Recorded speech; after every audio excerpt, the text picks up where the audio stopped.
Hola, ¿qué tal gente y amigos que estudian en el internet y están esperando que YouTube les entregue su título médico? ¿Cómo están? Bienvenidos al canal. Espero que se encuentren muy bien. Un cordial saludo al Dr. Suárez. Nosotras somos las expositoras del grupo A2 y el tema de hoy es apendicitis aguda.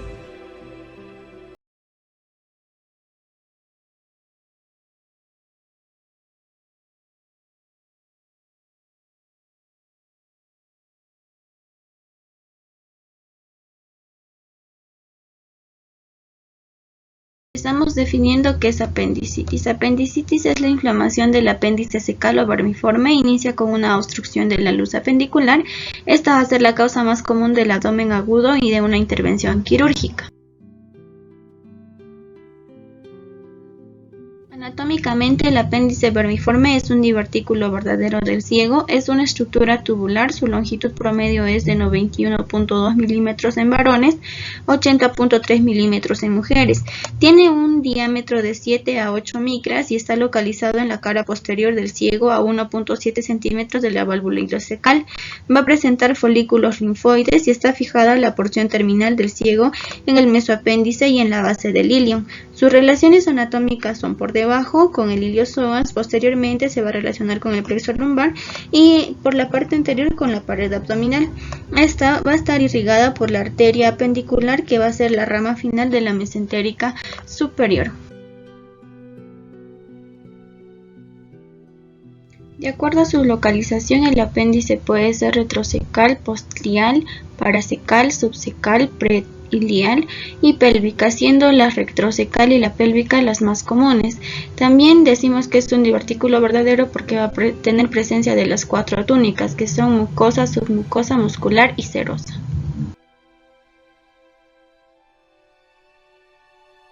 Etiopatogenia. Dentro de las posibles causas están la hiperplasia linfoide con predominancia en niños, fecalitos con predominancia en personas mayores, residuos alimentarios digeridos de manera incompleta, cicatrización intraluminal, tumores como el tumor carcinoide, bacterias como las anaerobacterias, la más representativa, las bacteroides fragilis, que van a tener predominancia para complicar la apendicitis, y las aerobacterias como la Escherichia coli, que no van a tener predominancia para complicar lo que es una apendicitis.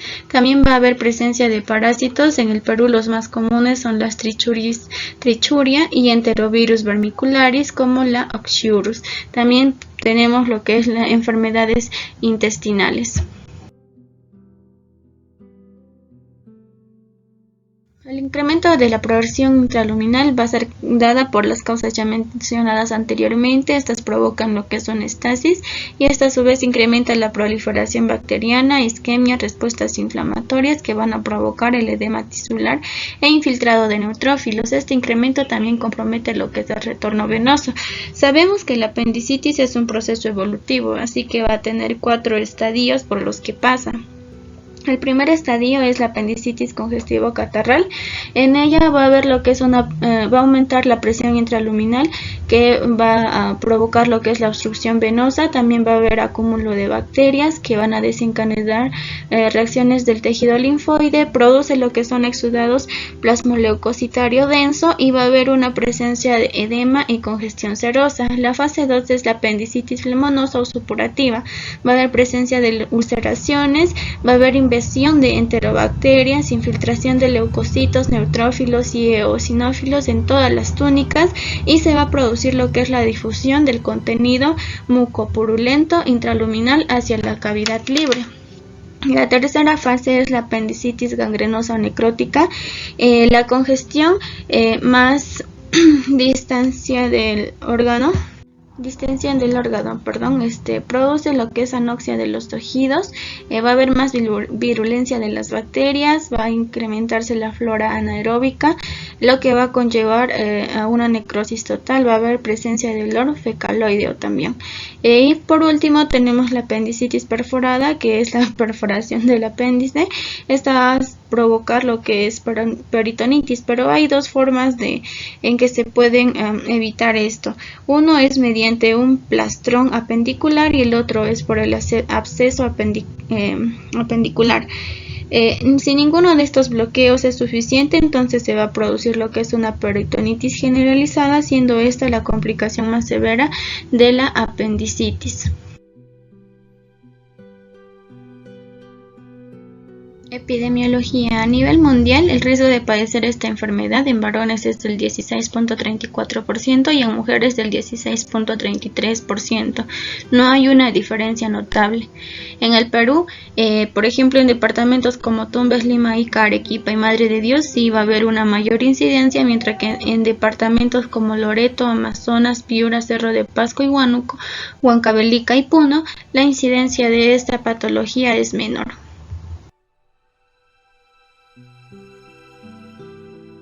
A nivel regional, de acuerdo a un estudio que se realizó en el Hospital Daniel Alcides Carrión, tenemos que en el sexo femenino la complicación de la apendicitis se va a dar en un 19.7%, en el sexo masculino se da en un 31.5%.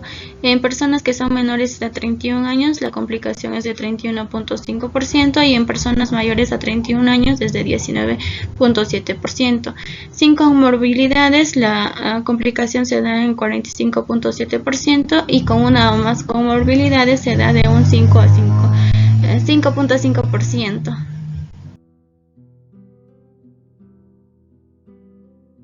Bien, como podemos apreciar, a la mano izquierda encontramos lo que es un apéndice normal y a la mano derecha cuando padece de apendicitis aguda. En el corte del órgano se puede apreciar lo que son erosiones de la mucosa y también se puede observar lo que es necrosis y hemorragia de la mucosa.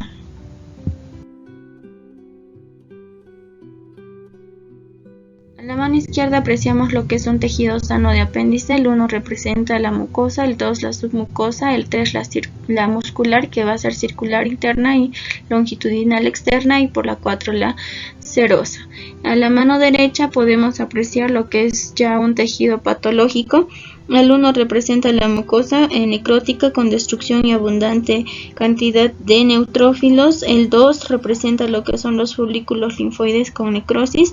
El 3, el 4 y el 5 van a representar lo que son submucosa, muscular y serosa respectivamente. Todas estas con necrosis y abundante cantidad de neutrófilos. Aquí podemos apreciar lo que es una apendicitis aguda incipiente. Va a haber un infiltrado de neutrófilos en la mucosa y congestión de vasos subserosos. La inflamación de la serosa va a tener aspecto mate, enrojecido y granular. El grosor de la pared apendicular va a ser de 3 milímetros. Aquí apreciamos lo que es una apendicitis supurada aguda. Va a haber un incremento del exudado de neutrófilos, va a tener un aspecto fibrino purulento en la serosa y va a darse lo que es la formación de abscesos de la pared. En la pared, ulceraciones y necrosis supuradas de la mucosa.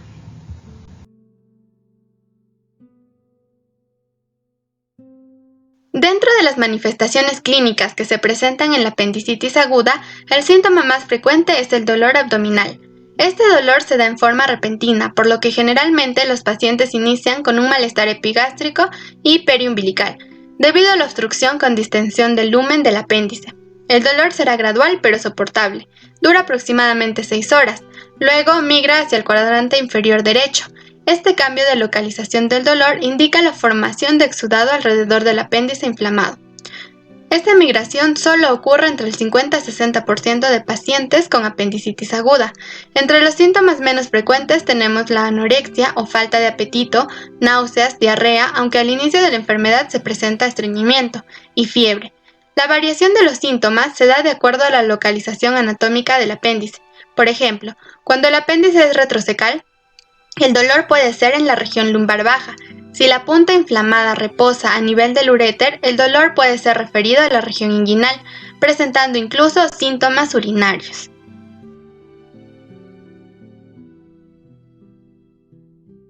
El examen físico se realiza a partir de la toma de signos vitales. En una apendicitis aguda podemos encontrar temperatura corporal mayor de 38 grados centígrados, taquicardia y en algunos casos taquipnea. A medida que la inflamación va progresando, el peritoneo parietal se va a ver involucrado, lo cual puede detectarse mediante la exploración física, a través de signos más frecuentes. como son el punto de McBurney. Este se obtiene presionando la fosa ilíaca derecha en un punto que corresponde a la unión del 1/3 externo con los 2/3 internos de la línea trazada de la espina ilíaca anterosuperior derecha hasta el ombligo. El dolor producido en esta maniobra es el encontrado con mayor regularidad y es el de máximo dolor. El signo de Blomberg se obtiene presionando la pared de la fosa ilíaca derecha con toda la mano y retirándola bruscamente. El dolor que se produce es la manifestación de la inflamación del peritoneo apendicular, también conocido como signo de rebote. El signo de Robson se obtiene al presionar la fosa ilíaca izquierda y flanco izquierdo para provocar la distensión del ciego y compresión indirecta del apéndice inflamado, despertando así el dolor en fosa ilíaca derecha.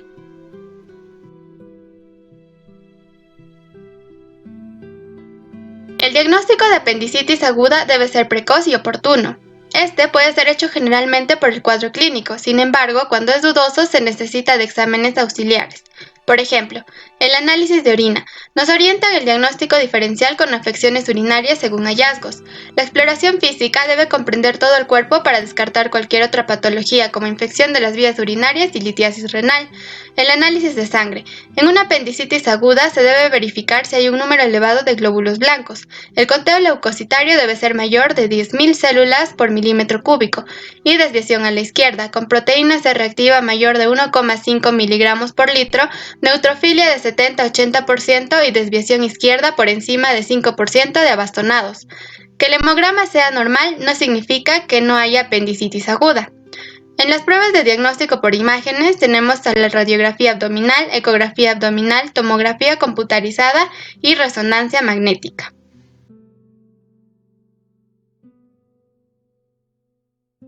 Para un diagnóstico durante el embarazo se debe tener en cuenta que la apendicitis aguda es el padecimiento más común durante el embarazo, sobre todo en el segundo trimestre.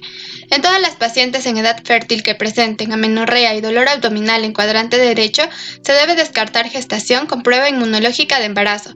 Si resulta positivo, realizar diagnóstico diferencial con embarazo ectópico, salpingitis, entre otros. Además que la náusea, vómito y anorexia, así como son frecuentes en apendicitis aguda, son también manifestaciones habituales del embarazo. Con el crecimiento uterino, el apéndice y ciego puede desplazarse hasta 3 a 4 centímetros por arriba de su localización normal, siendo un dato importante a considerar en la exploración de la gestante. El apéndice retorna a su posición normal hacia el 10º día postparto.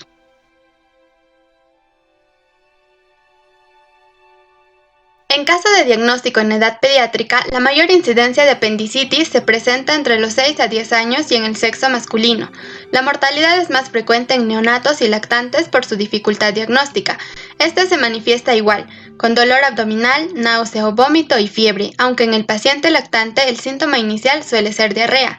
Horas después, el dolor se localiza en el cuadrante inferior derecho y es progresivo. El vómito aparece habitualmente después de la presentación del dolor. La fiebre no es alta, menos de 38,5 grados. En lactantes, desde la simple inspección, el paciente suele lucir séptico y con mal estado general. Asimismo, puede observarse datos de deshidratación. De acuerdo a la edad del paciente, se le puede indicar que tosa o salte. Si esto ocasiona dolor en cuadrante inferior izquierdo, es sugestivo de irritación peritoneal.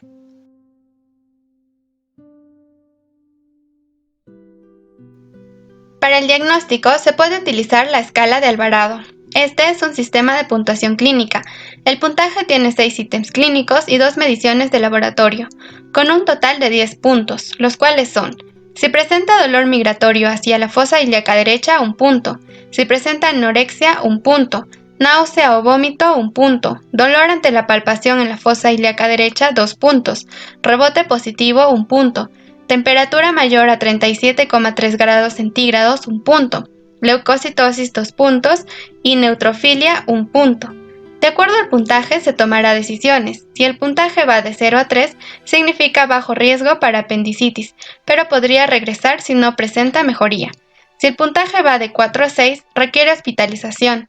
Si este se mantiene igual después de 12 horas, se recomienda la intervención quirúrgica. Si un varón presenta puntaje de 7 a 9, requiere apendicectomía.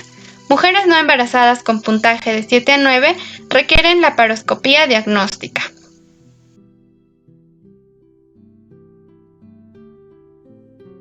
Tratamiento.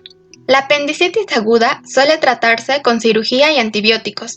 Si no se trata, el apéndice puede reventarse y causar un absceso o una infección sistémica, sepsis. El objetivo del tratamiento quirúrgico de la apendicitis consiste en la remoción del apéndice inflamado antes de que se produzca su perforación. El tratamiento se va a dividir en apendicectomía convencional y apendicectomía laparoscópica.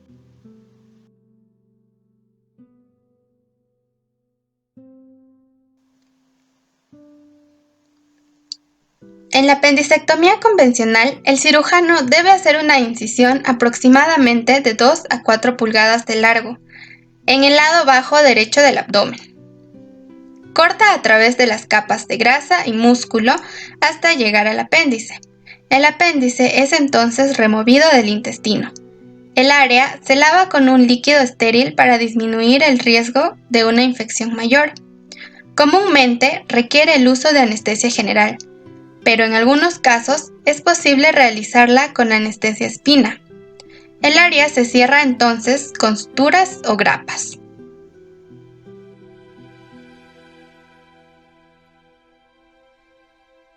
La apendicectomía laparoscópica es una técnica común para la apendicitis simple. Su tiempo de recuperación es en general más breve que el de una apendicectomía abierta. Requiere anestesia general para la operación. El cirujano hará de 1 a 3 pequeñas incisiones en el abdomen, menos de 1 pulgada de largo.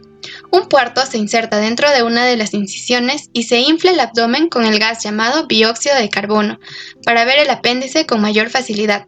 A través de otro puerto se inserta un laparoscopio para que el cirujano pueda ver dentro del abdomen. En las otras aperturas pequeñas se insertan instrumentos quirúrgicos para remover el apéndice. El área se lava con un líquido estéril para disminuir el riesgo de una infección mayor. El dióxido de carbono sale a través de las incisiones y entonces se cierran las mismas con suturas o grapas.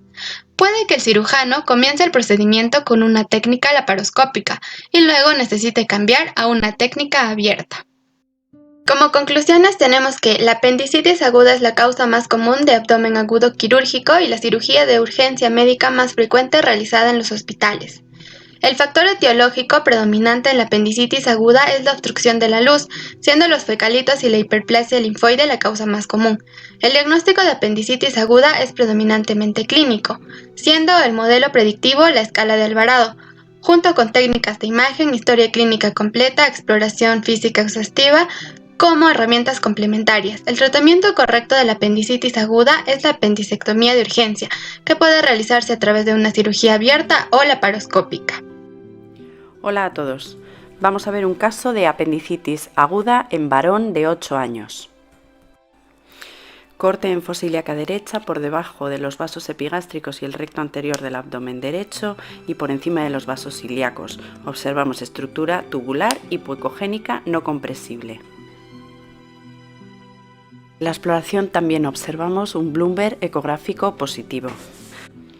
Durante la exploración, si se realiza un corte transversal al apéndice, se observa una imagen en diana con zona central hipoecogénica, un primer halo hiperecogénico y un halo periférico hipoecogénico. El diámetro del apéndice para hablar de apendicitis aguda debe ser superior a los 6 milímetros. Otro criterio ecográfico sería la hiperemia de pared o aumento de vascularización. Además, podemos observar algún apendicolito, también aumento de la ecogenicidad de la grasa periférica e incluso alguna adenopatía en la zona. Si os ha gustado, dadle a me gusta y no dudéis en suscribiros a mi canal. Hola chicos, ¿cómo están? Soy Jorge Redorban y hoy veremos nuestra primera placa, apendicitis aguda fiorino-purulenta, cuyo diagnóstico diferencial es apendicitis gangrenosa. Este es un proceso inflamatorio agudo. Aquí vemos una placa de cómo se ve desde el exterior. Bien, antes de continuar con la explicación, lo que primero debemos hacer es identificar lo que estamos viendo. Pues bien, este es un corte transversal de apéndice cecal. Aquí vamos a poder observar su mucosa, la cual está constituida por un epitelio cilíndrico simple, las criptas de Lieberkühn, sus nódulos linfáticos, la submucosa, la capa muscular externa y la serosa. Bien, Entre sus características, la que más destaca o la que identifica esta placa son los fecalitos. Los fecalitos son estos trozos de color rosa que se encuentran en la luz.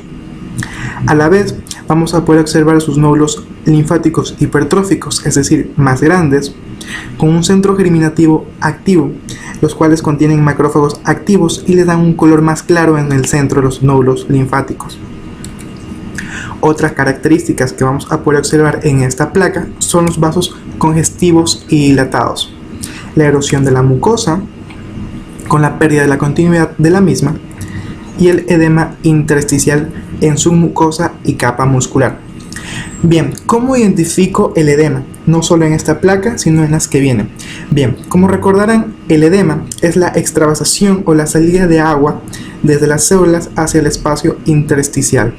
Entonces, esto que vemos, estos espacios en blanco, es lo que se representa al agua y representa al edema. En esta y en las próximas, recuerden eso. Otra característica que vamos a poder observar en esta placa es el infiltrado inflamatorio agudo con predominio de polimorfos nucleares, los cuales vamos a poderlos identificar con una celularidad infiltrante, los cuales son estos puntitos de color morado que vamos a observar aquí y acá. El exudado fibrino purulento, en cambio, es la acumulación de estas células inflamatorias un poco más compactas y le va a dar un color más basófilo a la placa. Y son estas células de polimorfos nucleares. Bien, en conclusión, lo que vimos es un corte de apendicitis aguda fibrinopurulenta. Su diagnóstico diferencial es apendicitis gangrenosa. Las características de esta placa son fecalitos en la luz del apéndice, nódulos linfóides hipertróficos e hiperplásicos. ¿Qué quiere decir esto de hiperplásicos? Que los nódulos linfóides, además de estar más grandes, van a tener una mayor función, es decir, van a estar más activos, van a trabajar más. Presencia de macrófagos activos en el centro germinativo, vasos congestivos e dilatados, edema intersticial en submucosa y capa muscular, infiltrado inflamatorio agudo con predominio de polimorfos nucleares, exudado fibrino purulento, erosión y ulceración de la mucosa. Bien, este ha sido el primer video y espero que les sea de mucha ayuda. Bueno, hasta la próxima, chicos. Chao.